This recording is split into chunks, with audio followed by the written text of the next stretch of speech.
মই ৰেখামণি আজি আপোনালোকৰ ওচৰলৈ আৰু এটা ভিডিঅ' লৈ আহিছোঁ। এই ভিডিঅ'টো ফুল সংগীত মহাবিদ্যালয়ৰ আৰু মোৰ কাষৰে বৌগৰাকীয়ে আজি অপেনিং কৰিছে স্কুল এখন ফুল সাধনা সংগীত বিদ্যালয়ৰ। তাৰে দৃষ্টান্ত আপোনালোকক অলপ দেখুৱাই দিম। যদি চাই ভাল পায় আপোনালোকে মোক লাইক আৰু শ্বেয়াৰ কৰিব বুলি আশা কৰিলোঁ। আৰু এই বিদ্যালয়খনত যদিও আপোনালোকৰ ভাল লাগে, খুব ধুনীয়া গাই বৌগৰাকী, আৰু তাতেও আপোনালোকে জইন কৰিব। আৰু যদি আপোনালোকৰ কোনোবা চিনাকিও আছে তেতিয়াহ'লে এই বিদ্যালয়খনলৈ আহিব বুলি মই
বিশ্বজিৎ কাকতি মোৰ প্ৰথমৰে পৰা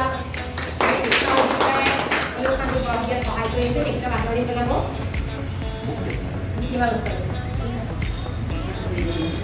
আইচলি অভাৱ কৰিছে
নিজকে মই ছুটি ইমান কোনো ক্ষুদ্ৰ স্বীকৃতি ভাবিছোঁ।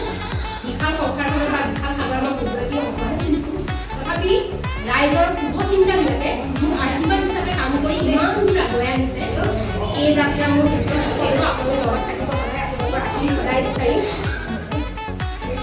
বিশেষ নকমৰ কলাসকলকে ইমান বহুমূলীয়া সময়খিনি দি পেলাই মোৰ যে এই অনুষ্ঠানটো সাফল্যমণ্ডিত কৰি তোলাত সহায় সহযোগ আগবঢ়ালে তাৰ বাবে আমি জনাম।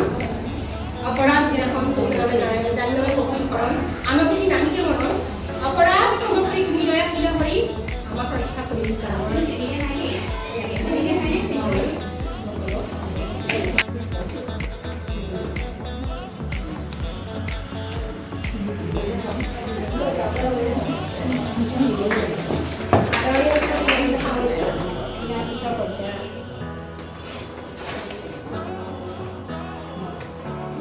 ইয়াৰ পিছত আছে বিগত সভাৰ উদ্দেশ্য ব্যাখ্যা।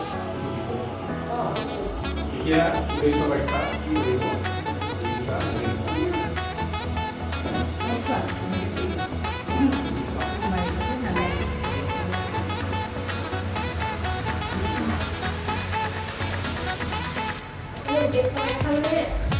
উদ্দেশ্য এটাই আজি এই মই প্ৰদান কৰিবৰ কাৰণে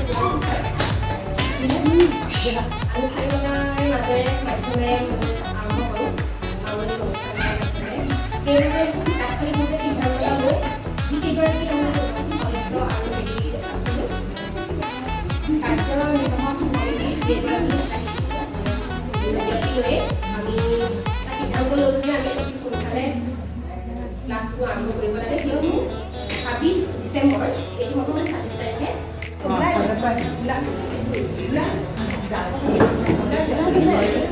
হ'ব সেইখিনিতে হ'ব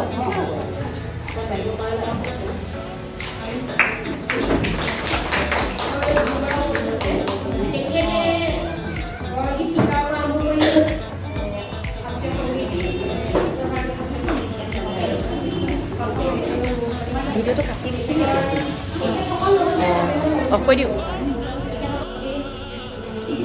তেখেতে বহুতখিনি সহায়েই কৰিছে বুলি ক'ব লাগিব কাৰণ মই কোৱাৰ লগে লগে তেখেতে ৰুমটোৰ কাৰণে মোক অন্য কিমান অনুষ্ঠান প্ৰতিষ্ঠান তেখেতক দৰখাস্ত দি আছিল তেখেতে কোনো এটা অনুষ্ঠানৰ প্ৰতি সহায় জনোৱা নাছিলে আৰু বৰপেটাৰ বিশেষকৈ সত্ৰীয়া সংস্কৃতিৰ কাৰণে তেখেতে তাৎক্ষণিকভাৱে মোক অনুমতি প্ৰদান কৰিছে আৰু কামখিনি কৰিছে ধৰক তেখেতক সেইকাৰণে তেখেত এতিয়া অনুপস্থিত তেখেতৰ মাতৃ আছে ইয়াতে আমাৰ নামঘৰৰ